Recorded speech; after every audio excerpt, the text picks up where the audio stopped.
अस्सलाम वालेकुम। चाइना को आज दुनिया के सबसे पावरफुल देशों में गिना जाता है, लेकिन क्या आप ये जानते हैं कि सिर्फ 40 साल पहले इस देश में पॉवर्टी रेट 90% से ज्यादा था। गरीबी पूरे देश में छाई हुई थी, लेकिन अगले 30 सालों में इस देश ने कुछ ऐसा किया जिसकी वजह से इस देश में ऐसा बदलाव देखने को मिला कि ये देश कहां से कहां पहुंच गया। साल 1978 में जो चाइना का कंट्रीब्यूशन था जीडीपी ग्लोबल में, वो सिर्फ 2% था, लेकिन आज की बात करें तो चाइना 18% से ज्यादा कंट्रीब्यूशन देता है ग्लोबल जीडीपी में। ये दुनिया के अमीर तरीन देशों में गिना जाता है। अगर पावर की बात करें तो इसे कई मायनों में सुपर पावर भी कंसिडर किया जाता है। आज पॉवर्टी यहां 8% से भी कम है।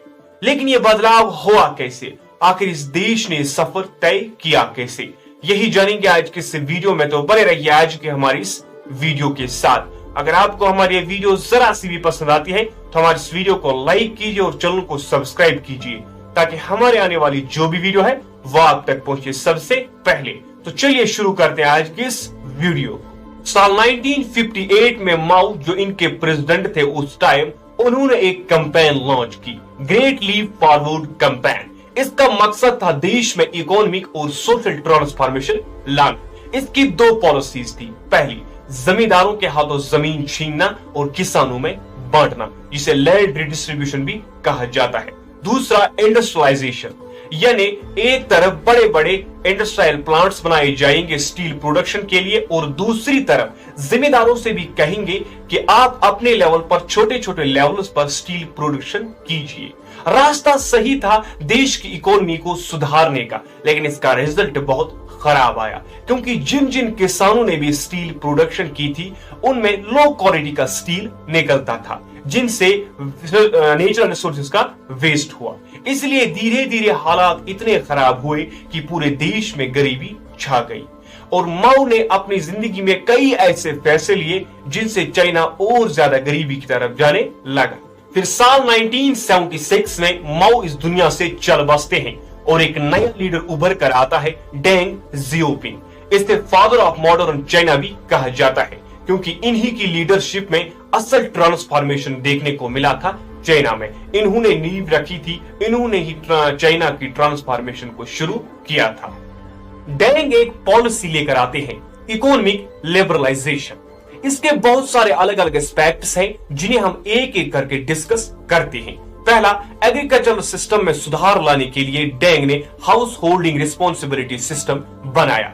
इसका मकसद यह था कि इंडिविजुअल किसानों और उनके परिवारों को लैंड लीज पर दिया जाएगा। यानी जब किसानों को यकीन होगा, उनको लगेगा कि जमीन अब हमारी है, तो उन्हें ज्यादा इंसेंटिव मिलेगा मेहनत करने का, और उन्हें ही पता है कि कौन से क्रॉप उगाने हैं और किस तरह से इकोनॉमी में इंप्रूवमेंट होगी, क्योंकि उनको इनके बारे में ज्यादा एक्सपीरियंस, हमसे ज्यादा एक्सपीरियंस है। इससे पहले जो भी सरकार थी, ज्यादातर जमींदारों का उनका ही कंट्रोल रहता था, लेकिन डेंग ने कहा कि अब ऐसा नहीं होगा। दूसरा, डेंग ने कहा कि फैक्ट्री की रिस्पॉन्सिबिलिटी अब फैक्ट्री में काम करने वाले वर्कर्स को दी जाएगी, क्योंकि वर्कर्स जब उसे अपना समझेंगे तो उन्हें मेहनत करने का ज्यादा इंसेंटिव मिलेगा। वो ज्यादा से ज्यादा मेहनत करेंगे और ज्यादा से ज्यादा प्रोडक्शन करेंगे, और जिसकी वजह से देश की इकोनॉमी में इंप्रूवमेंट होगी। इन पॉलिसीज से चाइना के लाखों लोग पॉवर्टी से बाहर आने लगे।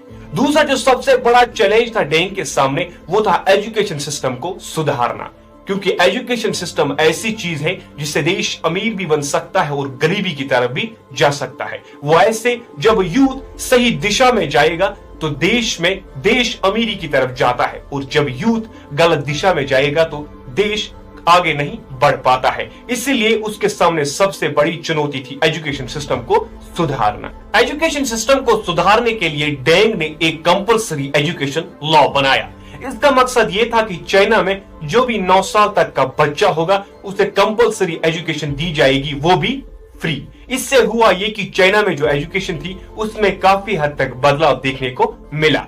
हर डिसीजन को सोच समझकर लिया गया उनकी सरकार के द्वारा, क्योंकि पहले उसे जांचा गया कि क्या ये फैसला लोगों के लिए सही है, फिर उसे इस्तेमाल किया गया। और फिर चाइना में जो भी लीडर आया उसने यही स्ट्रेटजी अपनाई, जिसका नतीजा ये हुआ कि चाइना आज दुनिया के सबसे पावरफुल देशों में गिना जाता है और चाइना दुनिया के सबसे बड़ी इकोनॉमी वाला देश भी माना जाता है। तो आज की वीडियो में हमने जाना कि आखिर चाइना का गरीब और अमीर तक का सफर कैसा था। तो आज की वीडियो में बस इतना ही। उम्मीद करता हूं कि आपको हमारे वीडियोस पसंद आते होंगे और हमारी आज की ये वीडियो भी पसंद आई होगी। तो ऐसी वीडियोस को देखने के लिए हमारे चैनल को सब्सक्राइब कीजिए और बेल आइकॉन दबाइए ताकि हमारे आने वाली जो भी वीडियो है वो आप तक पहुंचे सबसे पहले। तो अगली वीडियो तक के लिए खुदा हाफिज।